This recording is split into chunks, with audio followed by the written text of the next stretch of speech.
उन्हाळ्याच्या कडक झळांमध्ये वन्यजीवांना पाण्यासाठी भटकंती करावी लागू नये यासाठी एक अनोखा आणि कलात्मक प्रयोग सध्या चर्चेत आलाय.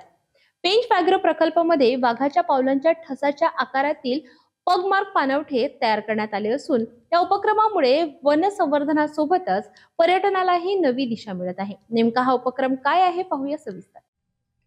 उन्हाळा म्हणजे जंगलातील वन्यजीवांसाठी सर्वात कठीण काळ. पाण्याच्या शोधात अनेक प्राणी लांब अंतर भटकतात आणि त्यामुळे त्यांचा जीव धोक्यात येतो.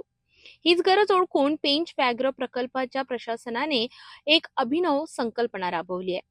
पग मार्क वॉटर होल. चोर बाहुली वनपरिक्षेत्रातील अंबाझरी तिप्पट टुआपार रोड, टायगर पाणवठा घाटमारा, भाटा रोड टी पॉइंट आणि बाजारकुंड या ठिकाणी वाघाच्या पावलांच्या आकारातील आकर्षक पाणवठे तयार करण्यात आली आहेत. या पाणवठ्यांची खासियत म्हणजे मोठ्या प्राण्यांपासून ते लहान पक्षी आणि सूक्ष्म जीवांपर्यंत सर्वांसाठी सुरक्षित आणि सुलभ पाण्याची व्यवस्था. या उपक्रमामार्गे उपसंचालक अक्षय गजबिये आणि सहाय्यक वनरक्षक पूजा लिमगावकर यांचे मार्गदर्शन लाभले. याआधी मेळघाट व्याघ्र प्रकल्प आणि ताडोबा अंधारी व्याघ्र प्रकल्प येथे अशा प्रकारचे प्रयोग यशस्वी ठरले होते.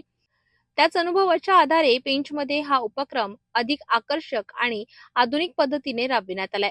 वनपरिक्षेत्र अधिकारी जयेश तायडे यांनी सांगितले की उन्हाळ्यात वन्यजीवांना पाण्यासाठी भटकंती करावी लागू नये हा या उपक्रमाचा मुख्य उद्देश आहे. पगमार्क वॉटर होल ही संकल्पना जैवविविधतेला चालना देणारी ठरणार असून जंगलातील पर्यावरणीय संतुलन राखण्यासाठी महत्वाची भूमिका बजावणार आहे. हा उपक्रम केवळ संवर्धनापुरता मर्यादित नसून पर्यटकांसाठीही आकर्षण ठरत आहे. जंगलात निसर्ग आणि कलात्मकतेचा सुंदर संगम पाहायला मिळत असल्याने पेंच आता नव्या रूपात समोर येत आहे. वन्यजीव संवर्धन, पर्यावरण संरक्षण आणि पर्यटन यांचा संगम साधणारा हा पगमार्क पाणवठा उपक्रम पेंचसाठी एक नवा आदर्श ठरत आहे. अशा पर्यावरणपूरक उपक्रमांमुळे निसर्गाशी आपलं नातं अधिक दृढ होईल यात शंका नाही.